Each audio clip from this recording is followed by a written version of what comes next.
Mr. DeSalle bets credits to Navy beans. The cat is the most ruthless, most terrifying of animals as far back as the saber-toothed tiger. And Korob gets killed by a door. Hello, everybody, and welcome to The Seventh Rule with Sirach Lofton and Walter Koenig. Hello. My name is Ryan T. Huskin. Today we're doing a review, you guessed it, of Star Trek Season 2, Episode 7, Catspaw.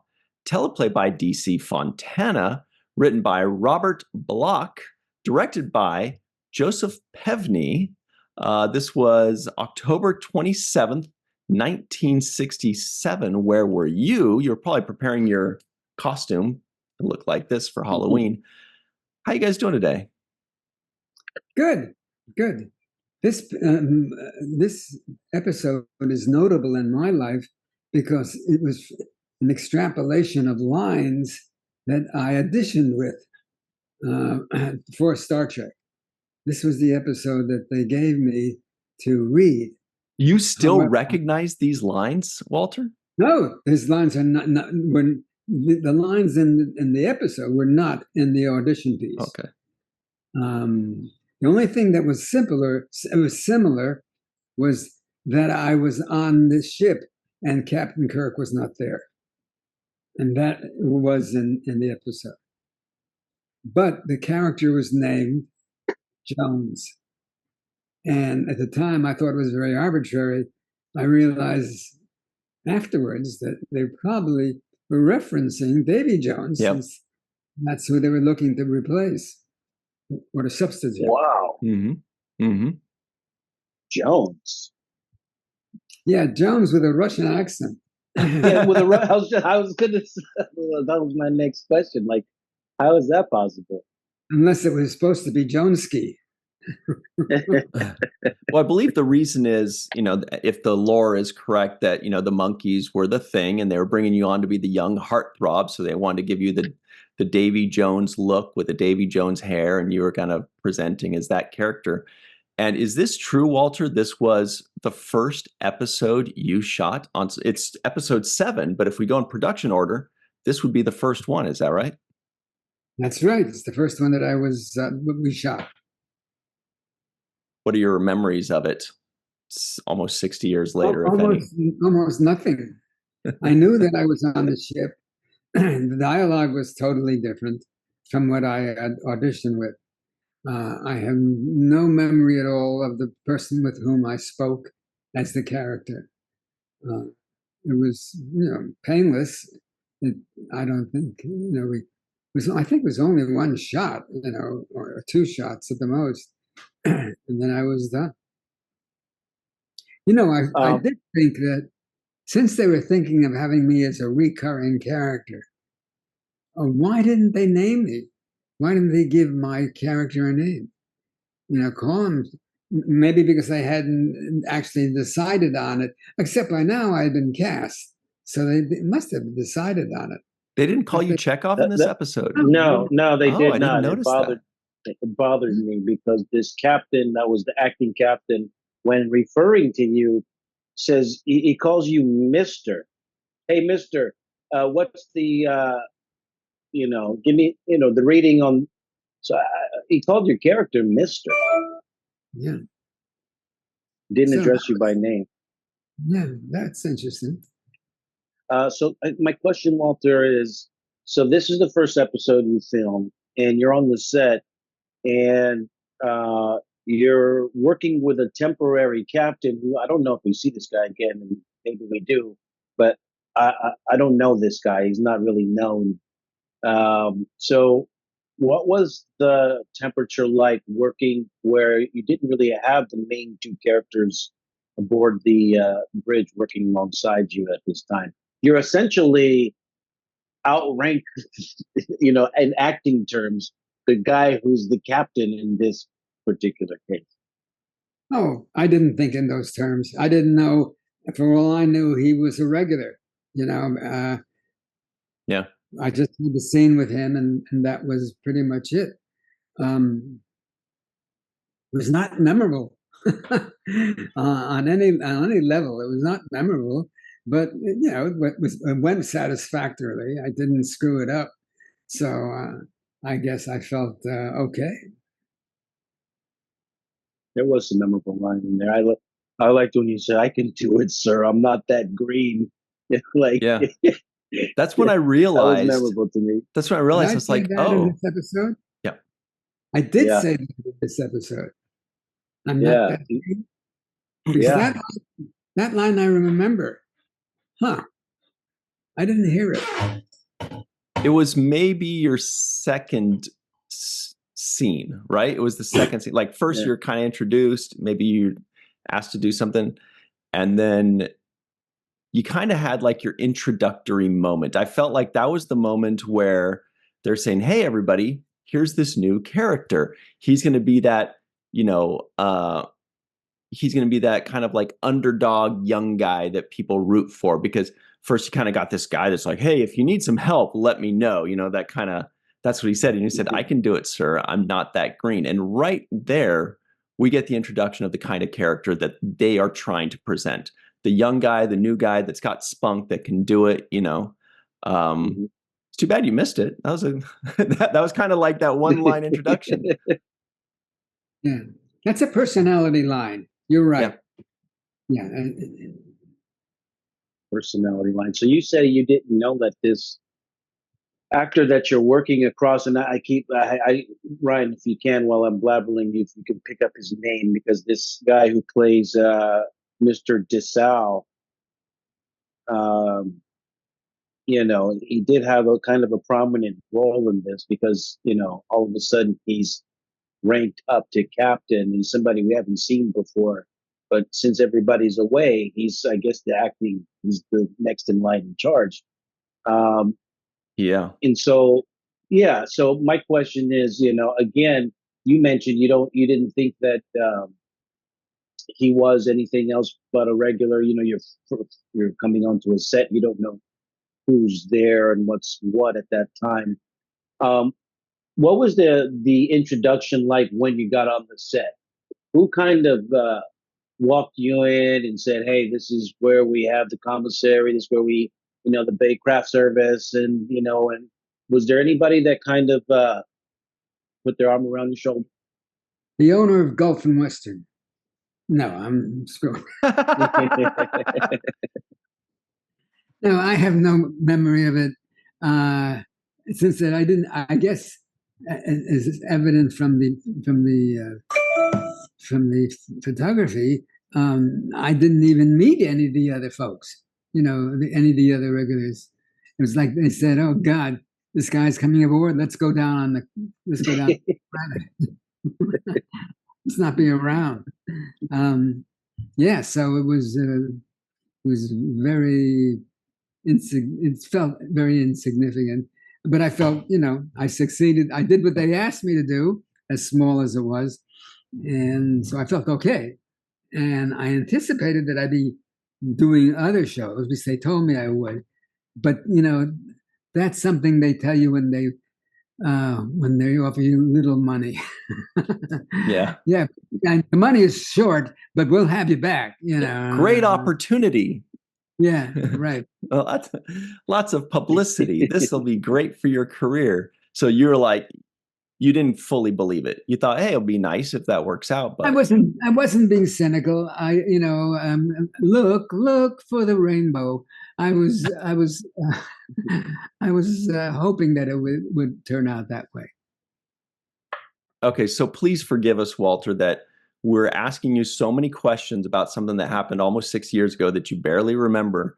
But this is very interesting to us, and this is really big in the lore of Star Trek. This is the first time you were on set. This is the first. Okay, here's what's strange about it. So it's an introduction to your character, but it's in episode 7. So it's like in the 5th or 6th episode that you appear Yeah. in which you appear, I should say. And that's why there are some podcasts, there are some people that review these shows in production order, because then they can kind of see a little bit of a character arc. Mostly in Star Trek, unnecessary. But in this case, I can see the value in this, because if we had recorded this one first, it would be more obviously an introduction to your character to us, because it would be the first time we see you.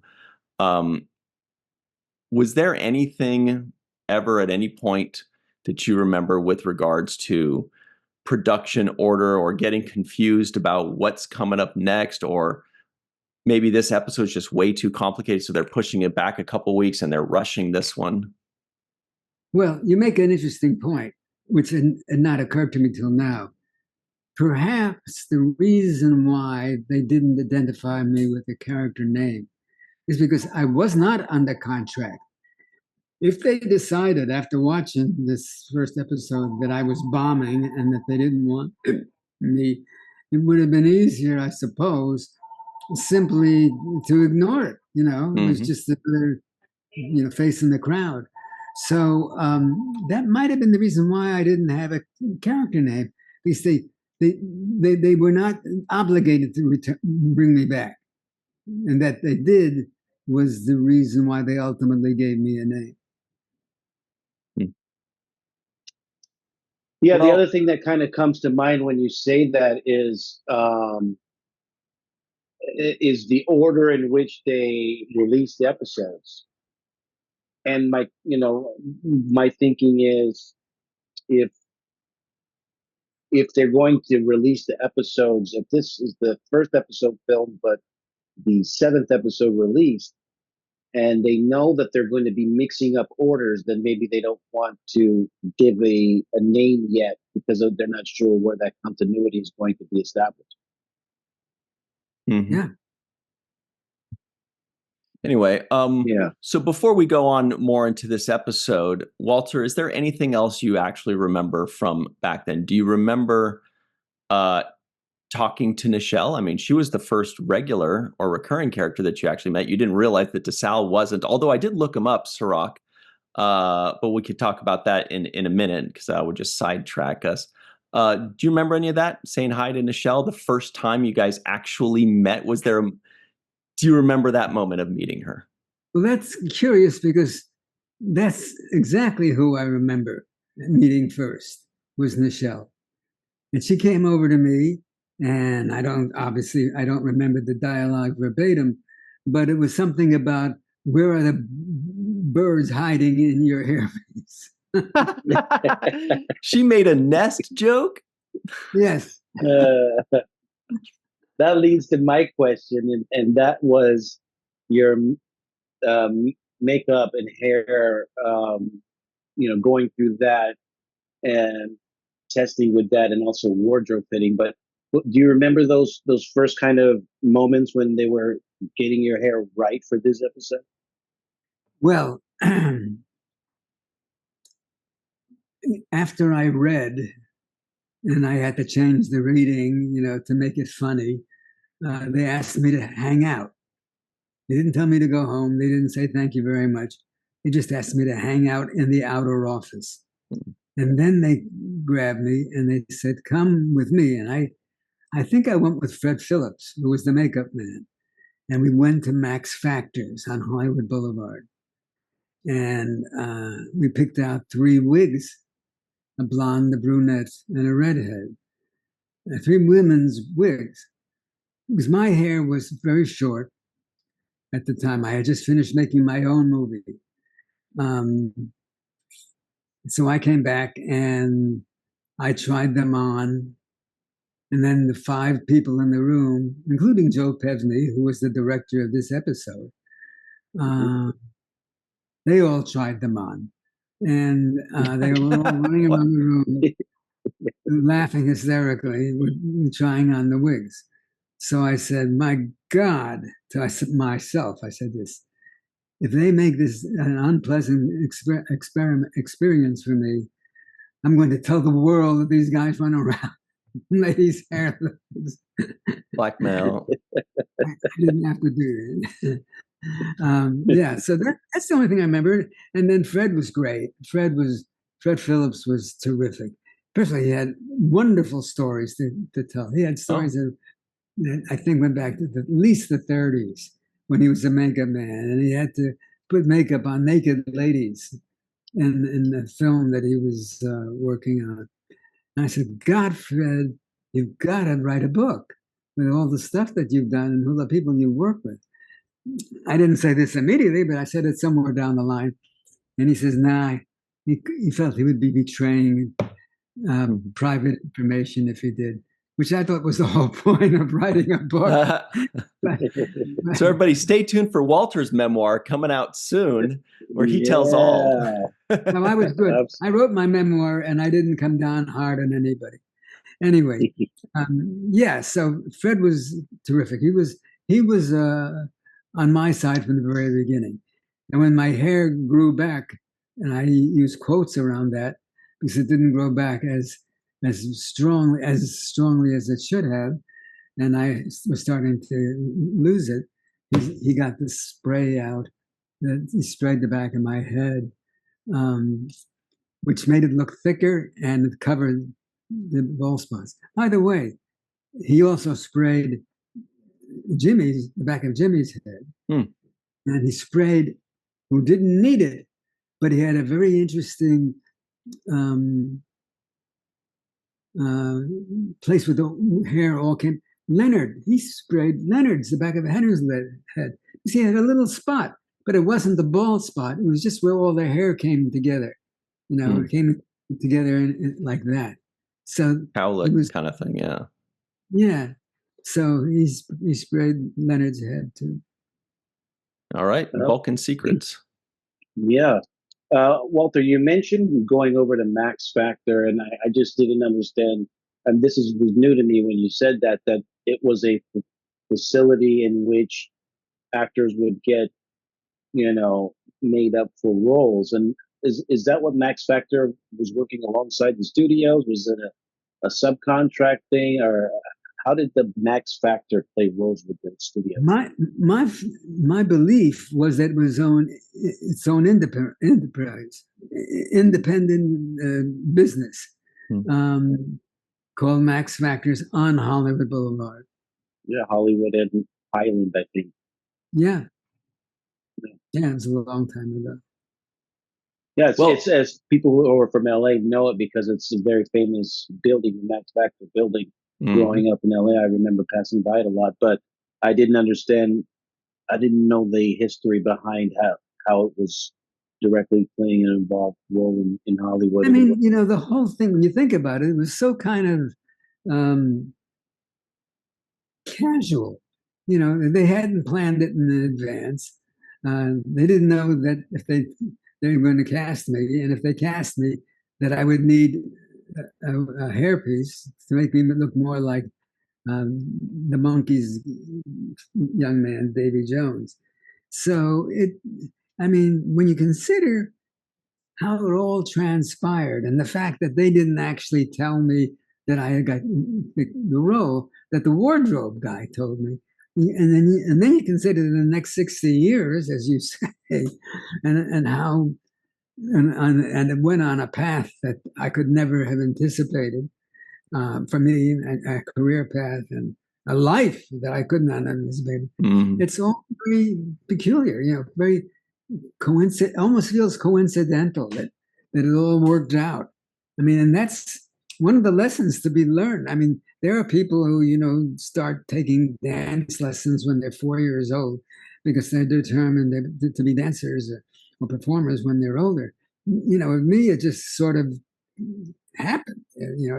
This moment, I had been working. I had done a bunch of shows, but I had no idea that my life would be so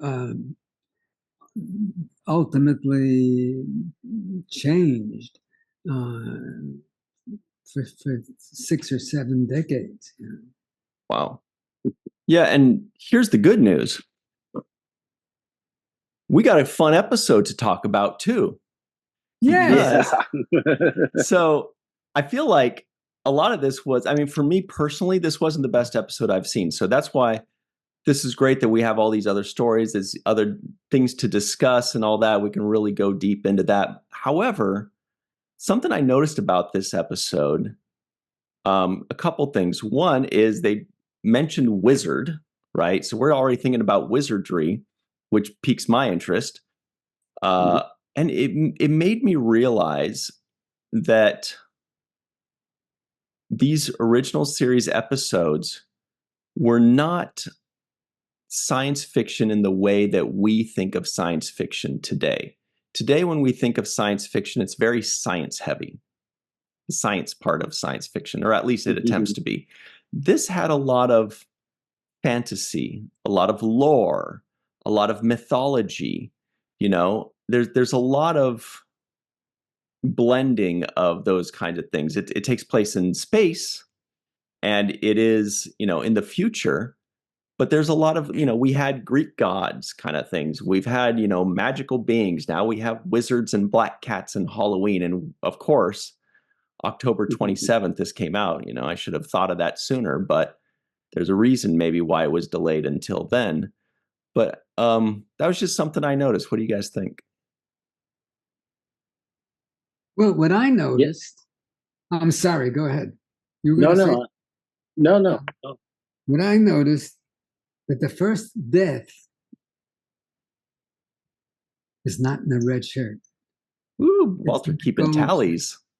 The guy beams back up and falls down is in a gold shirt. Yeah. Good observation. I didn't even notice that. I felt there was a preponderance of dialogue. I thought the dialogue went on and on and on. I'm not sure. I'm not saying that it wasn't necessary, but I was just aware of it. There's less action and a lot of dialogue. The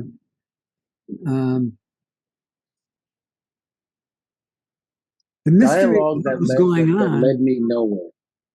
The dialogue didn't lead me anywhere in particular where it gave me this, you know, mystery or made this puzzle for me to solve. The dialogue really just was filling up space.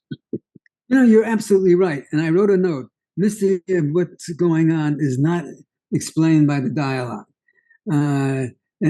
So I became aware of dialogue as opposed to being informed by the dialogue. So that was a little peculiar.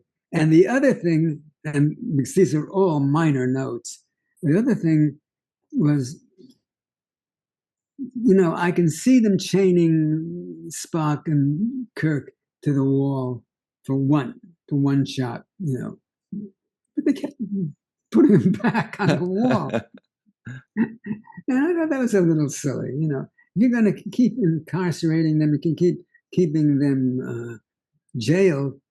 Find some other way to do it the next time. It just felt like it was there for the starkness of it or something, and it didn't add to the story. Maybe budgetary reasons. You know, they could have been held in it could have been a cell. The room itself could have been a holding facility. They could have just left them in that room and said, you're stuck in here until we let you out. It didn't have to be the chain up to the wall. I agree. I think it just became that makes it clunky. And then, you know, it's the large key that he had. I didn't know the Sulu had a key that would look like the old, Frankenstein keys or whatever. It just didn't seem necessary for me as well. The whole chained up to the wall aspect of it. I would have liked the character development better between these alien characters. It should have been more explanation about what their relationship is to each other. It could have been better for me. They could have been working together more, or the fact that they're fighting could have been clearer and better explained, or at least for what the reasons that there's a friction between the two of them. Either working together better or fighting together better. I needed more explanation of their relationship. It just seemed very haphazard and just the next thing. And that is his woman. It's not his woman. Is he setting up Kirk? Is he not setting up Kirk? The whole lingering in the background, watching the whole thing happen seemed awkward to me as well. It just didn't function like the story was missing a lot of stuff for me. It was clunky. And also that whole seduction thing felt awkward to me. Of course, I had seen. Well, no, that's not the point. The point is that I've seen Captain Kirk, and I know that he's a hunk, and I know that the women are attracted to him, and that's the way we always sold him. We sold him as, there he is, guys. You know, this is the hunk, and when he's this and that, it felt it felt awkward. Number one, and that just may be me and my repressed sexuality. I don't know, but the fact that she buys into it for about 6.5 seconds and then says, "No, you're screwing around with me." I thought that was a little. The transition was a little short and a little too quick to happen. I mean, once you get those hormones going, it takes a while. Yeah, to simmer down. I agree. Yeah. Well, let's take a quick break. We got to take our break, but I feel like there's a lot more to talk about on this subject matter. More. I mean, I feel like this is the big one, is what she said. So here we go. We will take that break very quickly, and we will be right back on the 7th rule. Hello, everybody. Welcome back to the 7th rule with Sirach Lofton and Walter Koenig. Hello. All right, so we've got some trivioids this month, and they go a little something like this. Crewman Jackson collapses immediately after beaming in. Mr. Scott and Mr. Sulu are missing. 3 opera singers are obsessed with Captain Kirk. There's a cute black cat. Mr. Sulu and Mr. Scott are bewitched by a wizard. Kirk calls telekinesis telekinesis. The Enterprise bridge gets really hot. Mr. DeSalle bets credits to Navy beans. The cat is the most ruthless, most terrifying of animals as far back as the saber-toothed tiger. And Korob gets killed by a door. All right. So back to... there's a lot of stuff in there. Back to Kirk and the lady kissing for 6 to 7 seconds. What I felt was awkward about that was Kirk kind of was sliding his face across, or his mouth across her face back and forth. And all I kept thinking was, this poor guy is tasting her makeup. Because, in TV and television, we got to put a lot of makeup on, especially the ladies back in the 60s. And he just goes, doing all this. And I'm thinking he has got a mouthful of makeup. I can't be wrong in this, am I? I never thought of it, but it sounds right. Yeah, I'm with Walter. We always talk with Ryan, and I've always talked about the believability of 2 people falling in love in one episode. Mm-hmm. It's a difficult thing to pull off where it's believable. You just met somebody and boom, you fall in love. Now it has to play right with the dialogue. The circumstances have to be right. The actors have to play it off properly. All the things have to be in alignment in order for it to be believable for a one-off episode. And in this case, this entity wanting to experience emotions, activated by this kind of scene that we're talking about with Kirk, and I didn't buy it. The way he was selling it seemed fake. He didn't seem interested in her really. It seemed like he was being fake about it. And even her reception of it seemed inauthentic to me. So all of those things didn't work for me. She mentioned she was attracted to the power. And that to me could have been a theme that they could have expanded upon.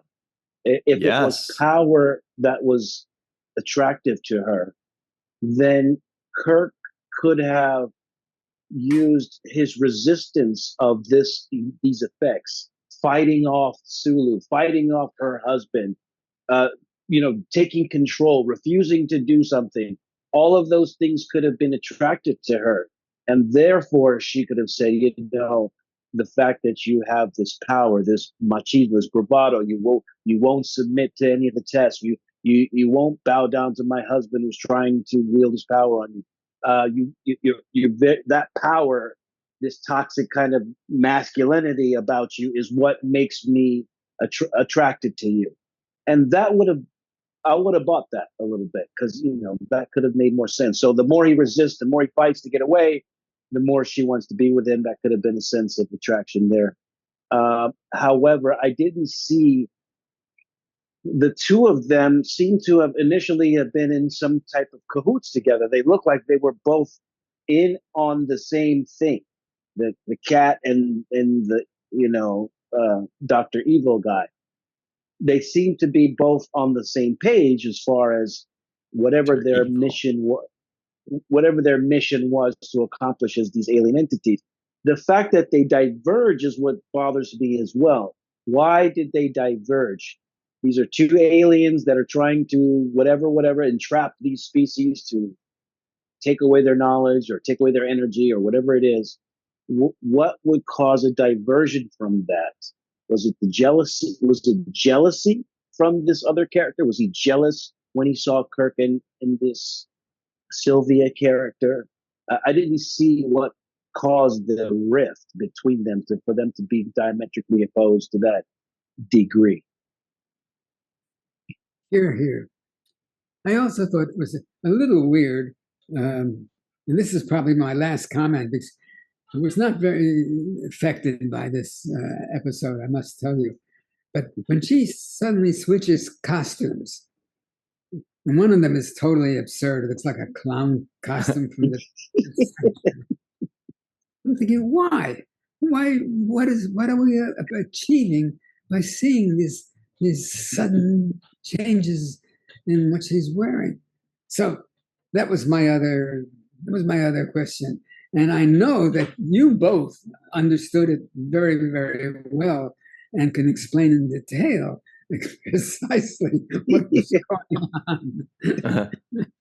I'll tell you, the costume change, I definitely noticed. My favorite costume change, though, was this one, of course. That was a nice costume change when they turned into these little, I called them like, what are they? Chiquita quails. Like the Chiquita banana would have like the big fruit hat thing, and then like I know Chiquita banana so well that if you prompt me, I will sing the verse. Please do. Yes. I'm Chiquita banana, and I come to say bananas like to ripen in a certain way. When they are flecked with brown and have a golden hue, bananas are the best and the best for you. But you should never put them you can put them in a salad, you can put them in a pie, and when you like to eat them, bananas can't be beaten, but never put bananas in the refrigerator. Oh, no. Wow. Fun and informative. This is good stuff. Excellent.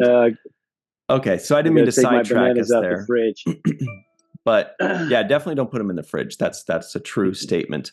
So I felt like you guys both seem to say that there wasn't much to take away from this episode. I tend to agree, but it sure had a lot of potential for me, because when I see this kind of story, again, with a wizard and a sorceress or whatever, there's a black cat. They're clearly doing a Halloween episode. Spock mentions Halloween. I also found it kind of strange that Spock seems to always know more about human lore than the humans. He tells Kirk and them, he's like, oh, this is like Greek mythology on Earth, blah, blah, blah, blah. Oh, this is like a wizard on Earth. Oh, superstition on Earth. I'm like, do humans even pay attention to their own history? Actually, don't. I know we don't, but we should. But at least Spock does. I just found it like ironic that the outsider is the guy that always knows the human history. Yeah. This episode could have been a lot better. I got vibes from this actor who plays. What's the name of this main magic guy with the wand? His name Uh, is, let's pull him up. Oh, the character was yeah, Volcol. What was the it? character. He was a working actor, which I know his name. Korob. No, but I Horror. mean the actor's name. Theodore Marcuse. Yes, absolutely. Ted Marcuse did a lot of TV back in the day. Hmm. Yeah, he seemed, you know who he reminded me of? Sid Haig for a minute. I know Sid Haig is in one Star Trek episode. I can't remember which one it is. Really cool, well-known actor. But he kind of, for a second, I was like, whoa, is that Sid? But no, it's not. Um, I'd never seen this guy before, but he did kind of transfer from the creepy, all-knowing wizard into more of a subservient type that was, a different kind of character. By the way, I did look up this one character that we were talking about, DeSalle. Michael Barrier played him. I thought it was his only episode. Turns out he was in 3 episodes. The first 2 were in season 1, and he actually just Hmm. passed away this year in February. Hmm. So Whoa, he was rest in 90 years peace. old. Yeah.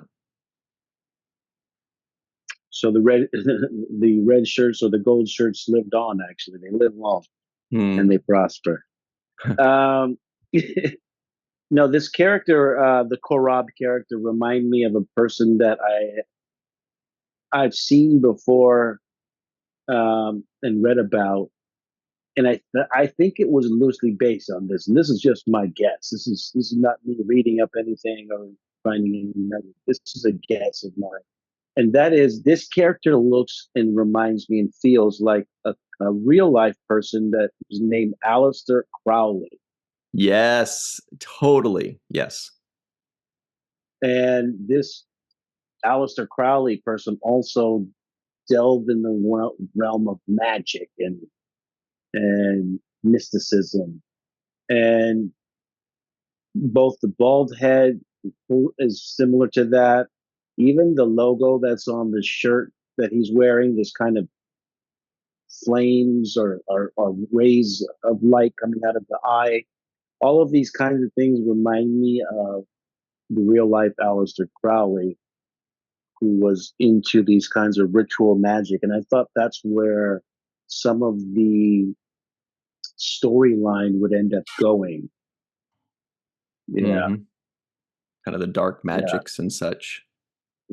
Yes, exactly. And that's what it felt like they were going with this episode, was talking about these kinds of mysticism, dark magic, black cats, all of these kinds of mythologies and trying to invoke magical things happening. The transfiguration of this uh, cat into a person. All of these things I thought were in that realm, and with the castle and everything, it felt like they were going to go into this world of wizardry and magic more so than they did. It just, you know, at the end, it was 2 little blue balls. So Kirk got blue balls What do you mean? when they ended the last shot. uh, yeah. So can I share with you guys something that this reminded me of early on? When we saw the 3 opera singers singing opera, but Yes, they were yes, ugly. Is that in this episode? Yeah. yes, They just showed up. They're like, Captain Kirk, Captain yeah, Kirk. And they were yeah, like clearly yeah, like good singers. But it yes, definitely reminded me of the witches from Clash of the Titans. If you remember the witches from Clash of the yes, Titans with the 3 eyes, or with the one eye between the 3 of them, that's what I thought of these guys. Give us the yes, eye. He has the eye. These guys, but this yes, Clash of the Titans clearly came out much later. It was like 1980 or 81. But anyway, like, yeah, there were so many things that felt yes, like fantasy, wizards, witches, warlocks, magic, all these things. And I agree with you guys. It just didn't quite come together or coalesce. It could have been a theme about fantasy or a theme about power, like Sirach says, or a theme about. And Sirach, by the way, I wanted to add that I think you're right. I think that the writers intended power to be kind of something to this, like that, something to the lady character Sylvia. I feel like it just wasn't explained as well as it could have been. But I think you're right. I think you hit the nail on the head with that there was something there with that attraction that made Kirk want to lick the makeup off of her face. Yeah. Uh, they started to allude to it. I mean, even Spock had a line, which it was probably one of the first time I heard Satan being referred to in an episode of Star Trek.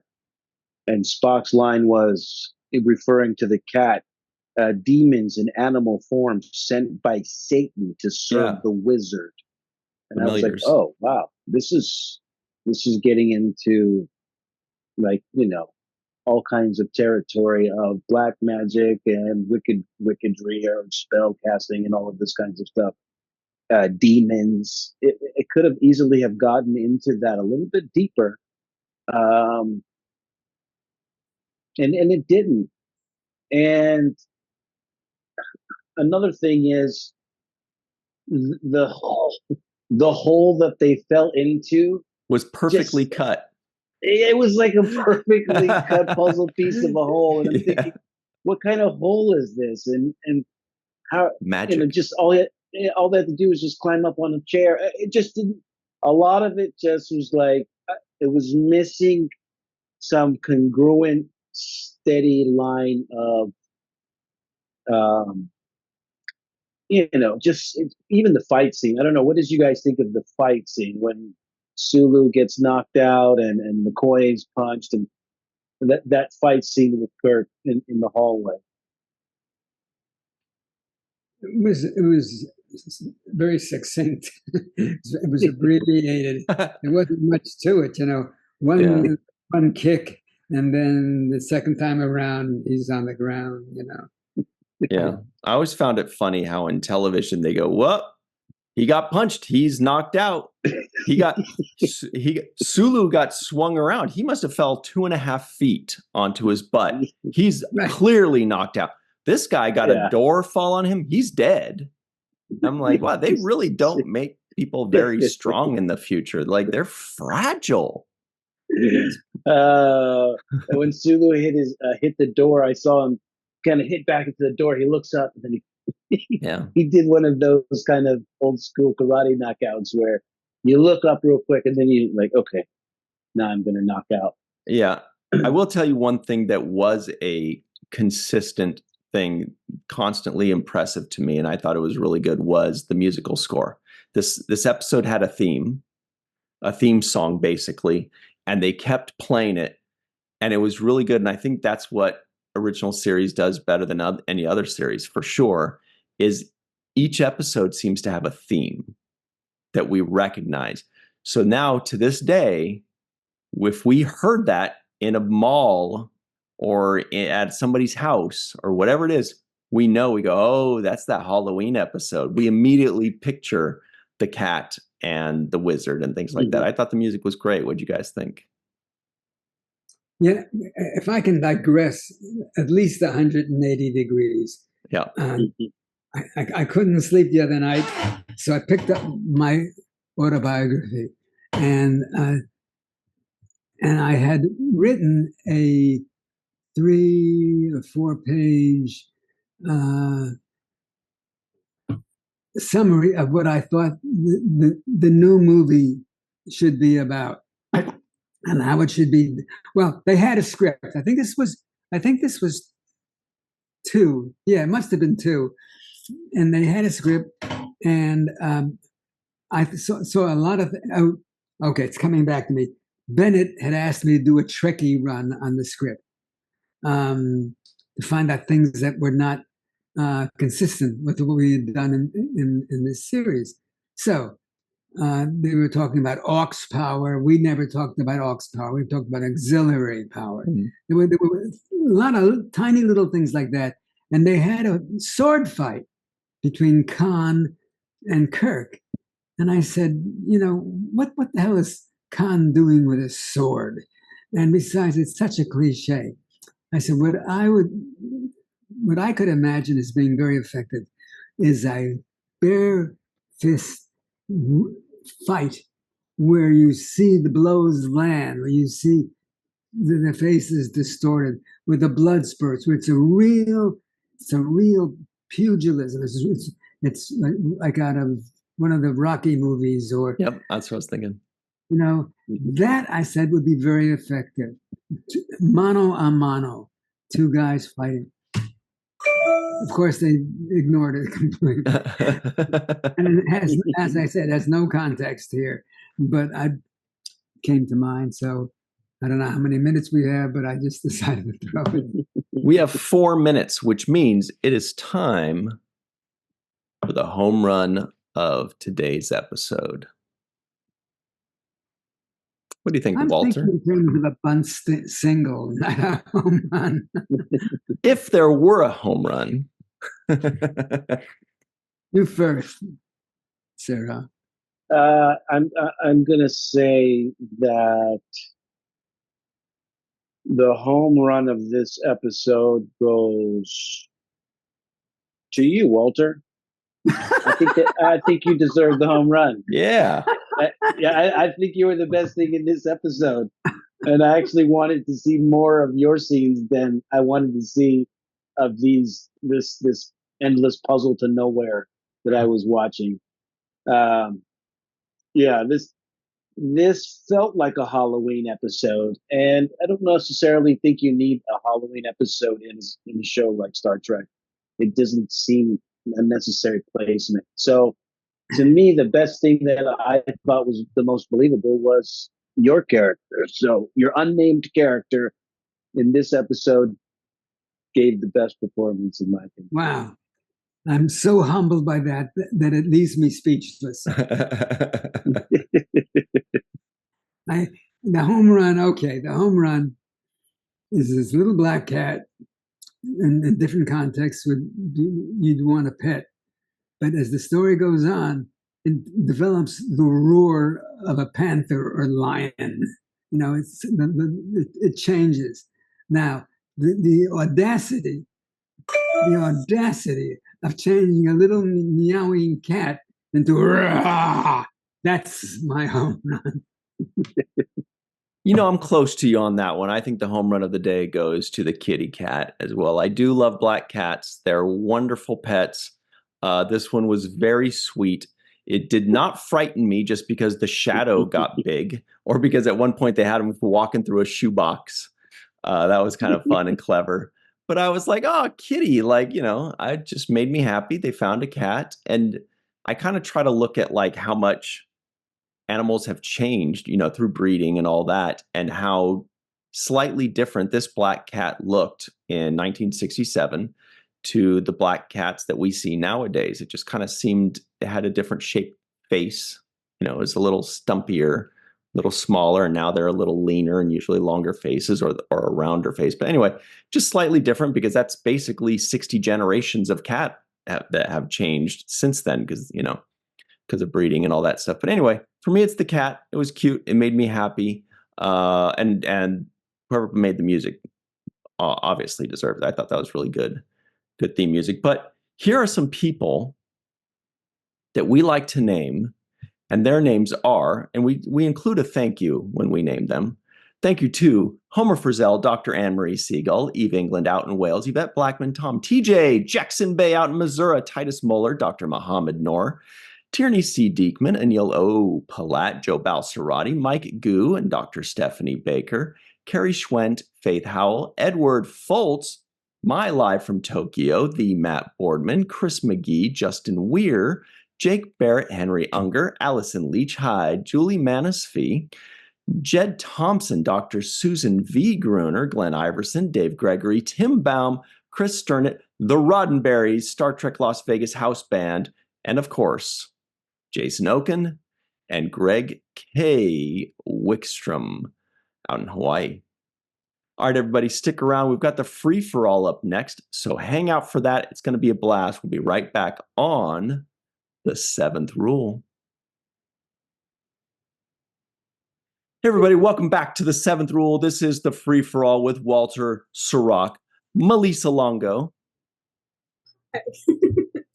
We've got Jason M. Oken. There's a cute kitty behind him. Dr. Susan V. Gruner is back. Thank goodness for that. Faith Howell is hanging out in Sausalito, looks like.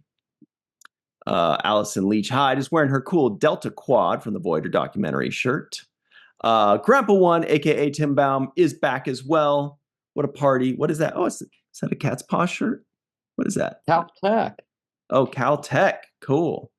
Carrie Schwent also has a cat behind her.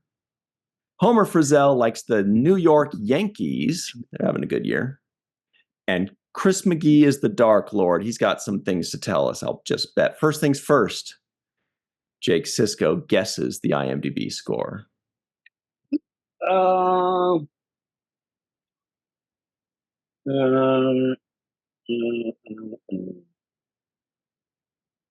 going to say 6.5. Wow, 6.5. Dear. Does anybody else have any guesses of what it might be on IMDb without already checking? Having checked. 5.2. Oh. Whoa.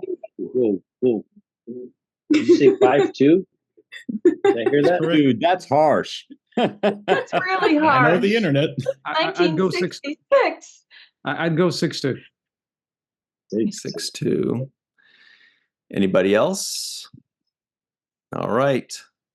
One of you has hit the nail on the head again. And today it's Jason M. Oken. It's a 6.2. 6.2. Jason's like, you guys, it's easy. Just check IMDb. Duh. No, very good, Jason M. Oken.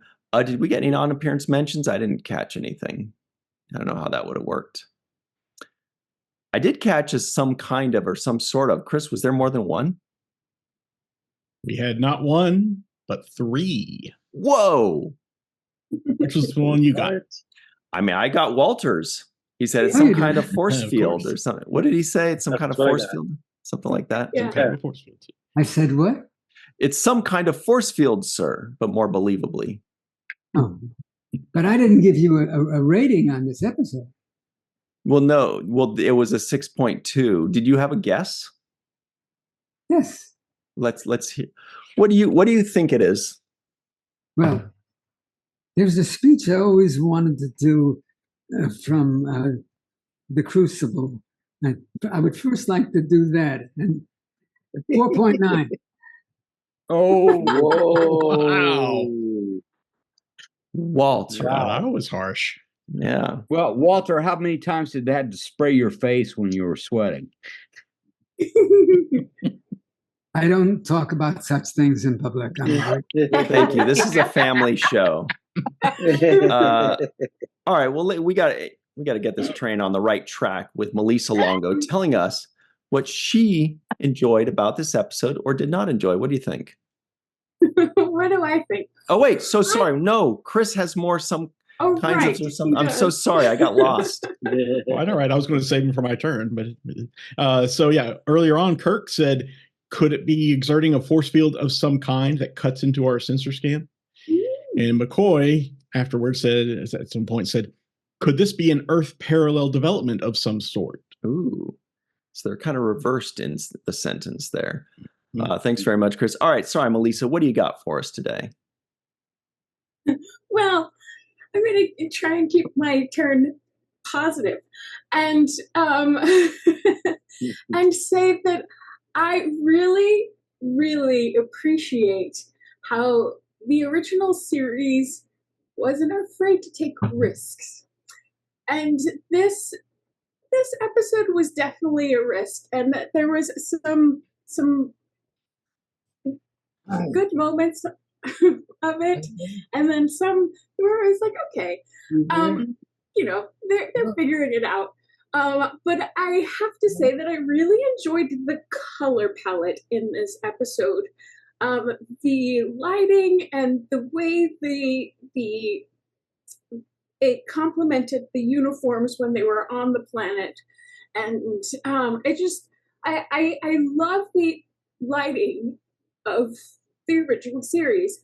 I also noticed that whether or not this was true for what was going on behind the scenes, I really enjoy watching the camaraderie of the crew of the Enterprise in these episodes, because I feel it. I feel that camaraderie throughout every episode that I've watched. So, and that's solid. And I love the ensemble that has been built for this show, because I think everyone does a stellar job in bringing these stories to life and working with the material that they're given. So Great stuff. Thank you very much, Melissa Longo. Great job keeping it positive, by the way. You nailed it. Thank you for that. Jason M. Oken is here. Favorite episode? What do you think? Oh, absolutely a favorite. Now, it's certainly not the best of the bunch, as we've heard, but we can certainly stay positive and look at things that are actually decent about it. I mean, if you check your brain at the door, this isn't as bad as it might seem. Mm-hmm. It certainly has probably a singular distinction of being the only sort of holiday-dedicated Star Trek episode.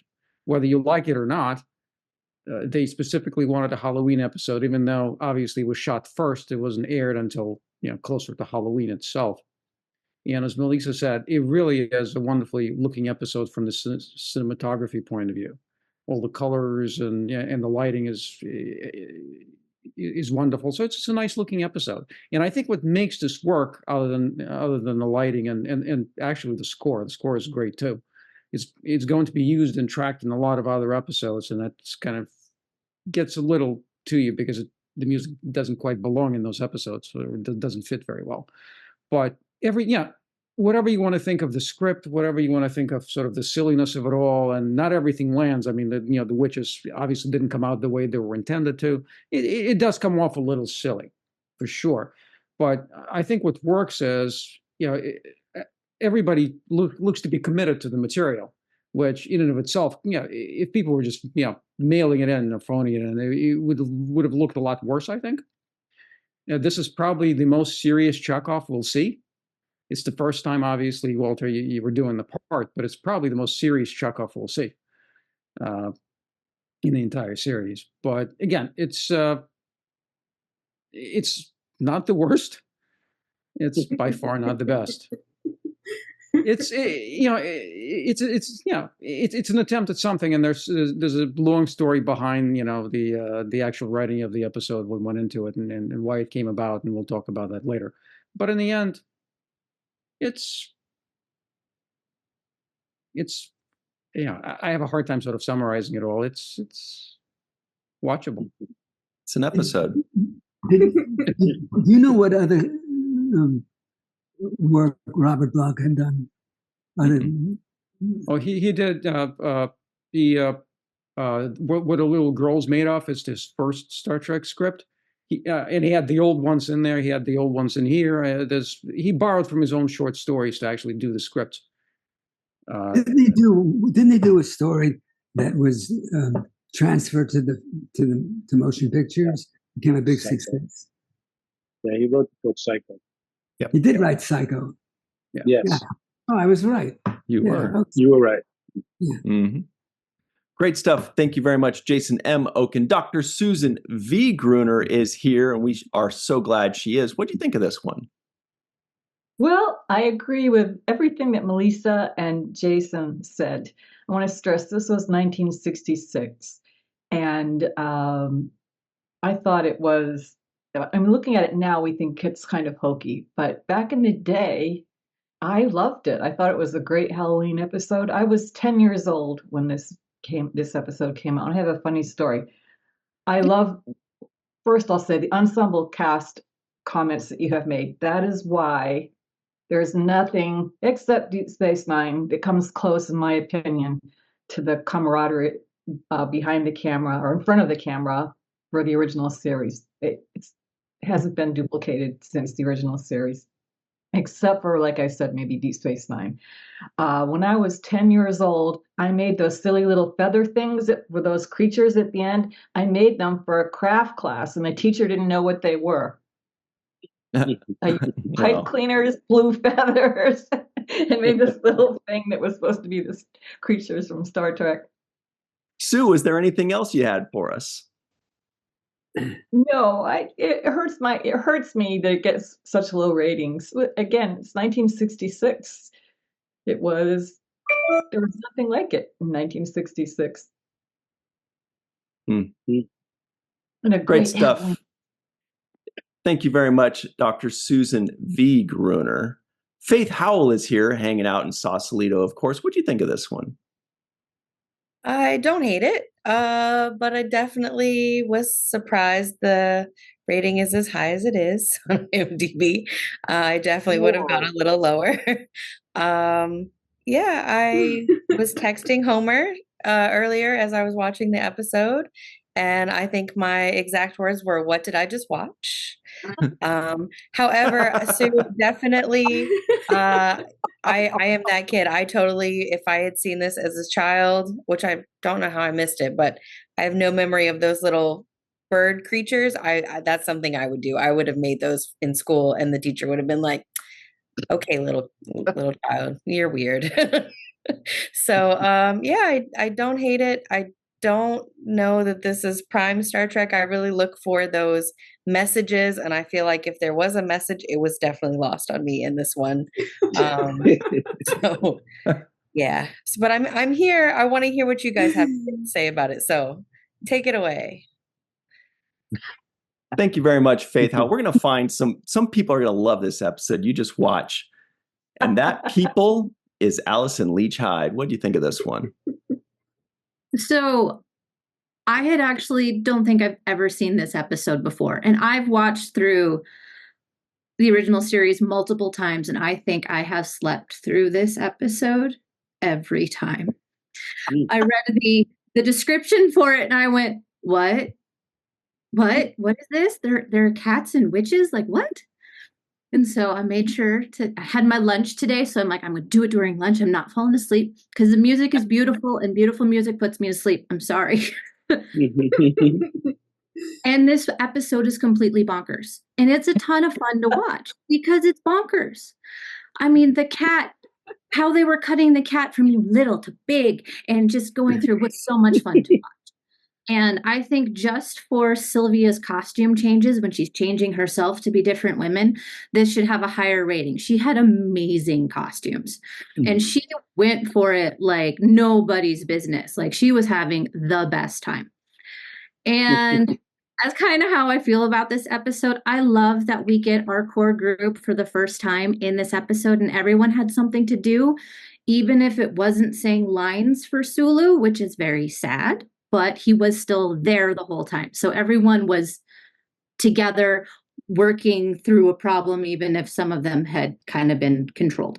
So I think this is like classic, truly catchy Star Trek. And so it was a ton of fun to watch. Is it great? No, but it is a lot of fun. Excellent. Thank you very much, Allison Leach Hyde. Never disappoints. Hey, Grandpa One is here, aka Tim Baum, finally back. It's a party now. What'd you think of this one? I still remember watching this back in the 60s. Because I'm old. I didn't get it back then. I'm like, okay. But rewatching it yesterday or the day before, one, it seemed like a bottle episode, but I loved the sets. Couple things. When at the very first time when they got down and the witches are talking and it's like Kirk was going like, Spock, what do you think? That's really bad poetry. Could you expand on that? And then one of the things that struck me watching it when the black cat jumped out, when they first went into the castle or whatever, the separate reactions from all the different characters, it was like everybody jumped, but Kirk was like, oh, he kind of smiled. He was amused. McCoy was like, hey, he was scared. And Spock was like going, what the hell was that? Very stoic. But I still remember watching it as a kid, like, okay, this is, I'm 6 years old. I don't have, it was a very cerebral episode.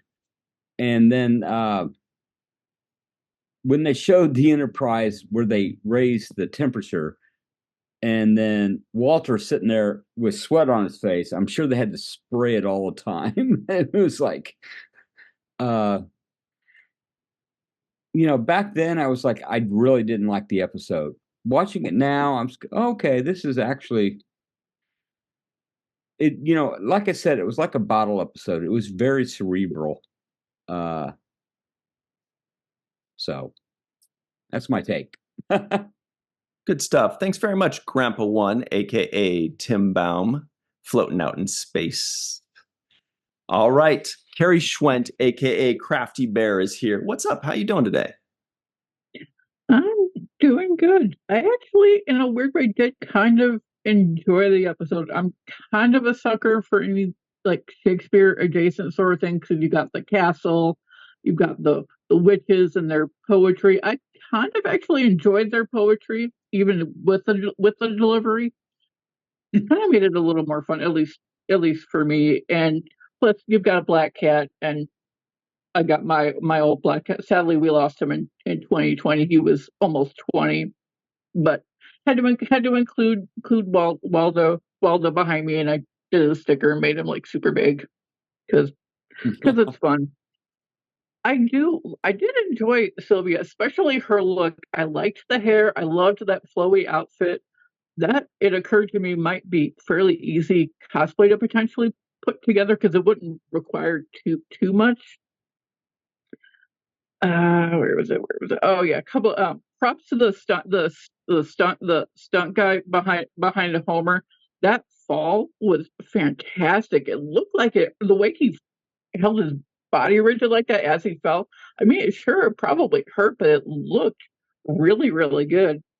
And also props to Chekhov for standing up to just Sal like that when he's giving him a little bit of attitude. You stood up for yourself very well, Walter, and I am proud of you. And a couple of fun facts I found on IMDb and Memory Alpha. Where was that? I lost it. The voices of the little creatures at the end, the little noises that they're making, are apparently sounds that are made by newly hatched alligators calling for their mother. Yeah, I thought they sound like lasers. So cool. Such a fun little sound. And sadly, the actor who played behind Ryan there, who played Korab, died in a car accident about a month after the episode aired. I enjoyed his performance too, if I'm being honest. Got all of that. So as far, and the haiku sort of came to me a couple of hours ago, sort of from Sylvia's point of view. It's a little fun. Being a cat's fun. Being a woman's better. Love these sensations. Ooh. Great stuff. Thank you very much, Carrie Schwent. All right, Homer Frizzell is out in New York. He lives in Walter Koenig's former apartment complex. What do you think of this one? Yes, I enjoyed it. I enjoyed it the first time I watched it too. It's not often that you see a big cat going through a castle and taking up the entire hallway there. And on this rewatch, I noticed that they played a little bit around with the camera. And I was thinking about it, like there's this kind of fisheye lens effect there. And I think that is always from Sylvia's point of view. And she looks at Korob a couple times like that, and she looks at Kirk as well. And I think that helps to bring home the fact that she's different. She sees things differently. And also, these aliens, and one way to explain the hokiness of not the episode, no, it explains a lot, I think. Is like, you got the castle, you got the cat, you got the witches.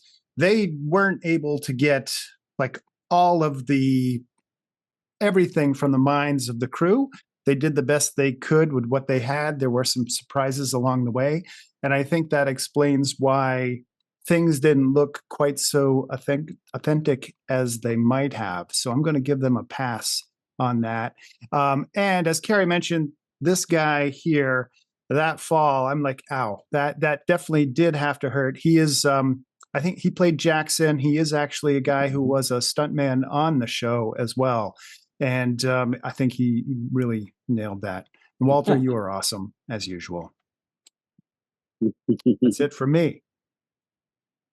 Action Jackson. Yeah. Thanks very much. Homer Frizzell out in New York, #2 Yankees fan. All right, the Dark Lord, Chris McGee, is here. What do you think of this one? Well, so as mentioned many times, this episode is kind of widely regarded as one of the worst in the series. And while I enjoyed it personally, I can understand why. I mean, while every episode of Star Trek requires a certain amount of willing suspension of disbelief, I think this one requires much more than most viewers are willing to part with, as Faith can attest to. Carrie had mentioned the tragic passing of Theo Marcuse, who played Korob just 1 month after the episode aired. I thought I would add that Antoinette Bauer, who played Sylvia, is still with us today at 91 years old. Wow. Yeah. And I'm sure it's probably already been stated in a previous segment that Kirk, after seeing the skeleton next to McCoy in the prison cell, stops calling him Bones for almost the rest of the episode and calls him Doc instead.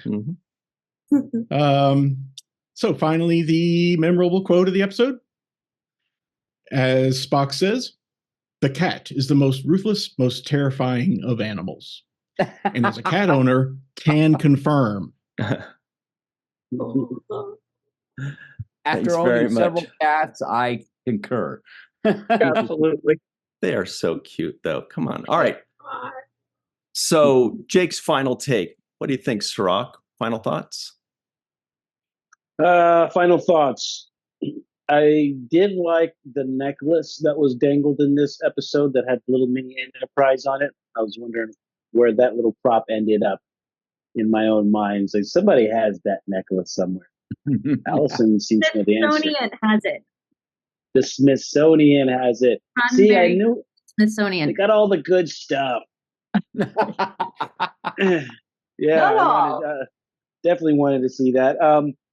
Mumbo jumbo was used in this episode. The words mumbo jumbo. I think they got some of that kind of speech out of the later versions of Star Trek because that seems a little bit dated in my opinion. The mumbo jumbo in there. Let's see, what else do we have here? Oh, I don't know if I like the title of the episode. Catspaw. Now maybe there's more to it that I don't know. Catspaw was maybe used as a terminology in those days that I don't know. You know, maybe slang for something else. It still is. What is that? What is Catspaw? It's using somebody else to further your cause. So get into your mind to make you do stuff that you wouldn't normally do. So Catspaw was a one-act play. And it was be careful what you wish for. That's what it was about. Yeah. Somebody dies and they wish for them to come back, and they come back the way they look after they died. And then they wish for them to go away, and then something else horrible happens. So that's where the Catspaw comes from. And, you know, Chirac, it would be like all of a sudden you go and watch Liverpool play and cheer them on. And you're Yeah. like, I'd never do that, but I projected it on you. All right. That left me even more confused. But no, I'm joking. I, but I do also say that music jumped out to me as well, as being something that kind of carried the dull moments for me. There was moments there was no dialogue. Sometimes it was just people walking or some talking, and not talking, but just walking around. And the music helped carry those moments where I thought needed filling. So without that, it would have actually been less on my point scale. Um, they went for a little cheap little joke there when they had the skeletons locked up in that cave there that Melissa has behind her in the backdrop. That skeleton, the whole bones doc joke, I thought was kind of slipped in there. That was just a little bit of something to entice you and entertain. That was a cute little insert there. Yeah, I wish that it was a little bit better in so many other ways. So it's hard for me to, you know, extract the really good things that I liked out of it, because I felt like there was areas where it could have been a lot better and just left me kind of wanting more. But yeah, that's my final thing. Walter, final thoughts on this episode? Okay, and my final thoughts are I really don't have any final thoughts. It's okay. What's next? Catspaw. I That's a Catspaw. I wanted to say on Wednesday coming up is my son's 29th birthday. And I never thought I'd see an almost 30-year-old son. So he's married. Hello? Hopefully I become a grandpa. Hello? We'll see. Well, all right. So thank you, everybody, for hanging out with us today. That was a good one. All right. So thank you to Chris, Homer, Carrie, Grandpa One, and his son. Happy birthday. Allison Leach Hyde, Faith Howell, Dr. Susan V. Gruner, Jason, Melissa, for myself, for Walter Koenig, for Aaron Eisenberg. Thank you all very much for hanging out with us. We will see you next time. And until then, always remember the 7th rule.